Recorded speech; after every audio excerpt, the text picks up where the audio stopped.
The Arab League has warned Syria it has 24 hours to allow independent observers into the country or it will face economic sanctions. As the casualties mount, activists say at least 40 people have died in recent days alone.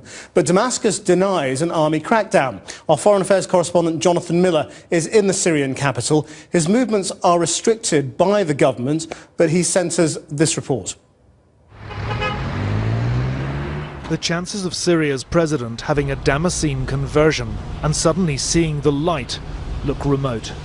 The regime here now digging its heels in, a government in denial and lashing out after being condemned at the UN for grave and systematic human rights abuse and the killing of civilians.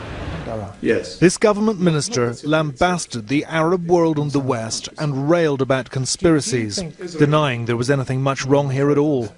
To be very precise, this is not a popular uprising.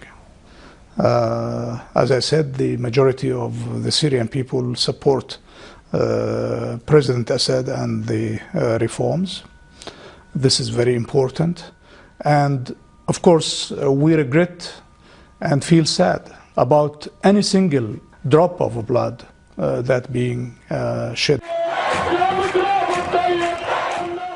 Today, more civilians reportedly killed across Syria as demonstrations continue. The UN's recent estimate of 3,500 dead will already be well out of date. The government here scorns that arithmetic. We don't admit this because these are figures based on well-known sources that do not report correctly from Damascus. You are in the country here, you can go and see. But in this respect, I would like to inform you. So we haven't been able to go and see. We need to go and see. Who are subjected to a misleading campaign against Syria. That, I mean, of course, the figures are inflated.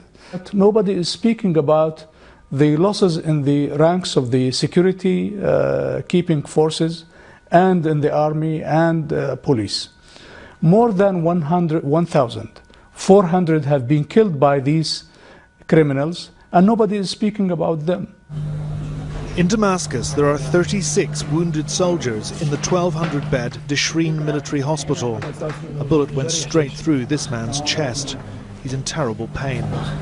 When doctors do extract bullets, they say they are strange bullets, fired from strange foreign guns. Sergeant Yad Qassam was shot in an ambush 6 weeks ago. As Syrian Army TV filmed us, he told me his dead comrades had been beheaded by what he called armed gangs. These men say they would go back, happy to be martyrs for Assad and for Syria. These pictures, which we believe to be genuine, show Syrian tanks in action in the city of Homs last week. It's been widely alleged they have repeatedly fired into civilian areas. Not a single, shot was fired by these tanks. This is not a single shot. I mean, there are pictures of tanks firing rounds in these cities. I am 100% sure that not a single shot was made. I'll be honest with you, nobody believes that, sir. It's up to those people, but we shall open the way for everybody to come and investigate. We shall cooperate with the Arab League, as we have maintained. But you haven't cooperated with the Arab League. We shall cooperate, and we are ready to cooperate. They've got 24 hours now to do so or face sanctions, yet the tanks are still there. So the Syrian regime is sticking to its guns. It claims to have been misrepresented by the foreign media and deliberately misunderstood by conniving foreign governments. I have been repeatedly told in my time here, the reforms are coming, be patient, these things just take time. But many Syrians, it seems, have lost patience, and time is running out.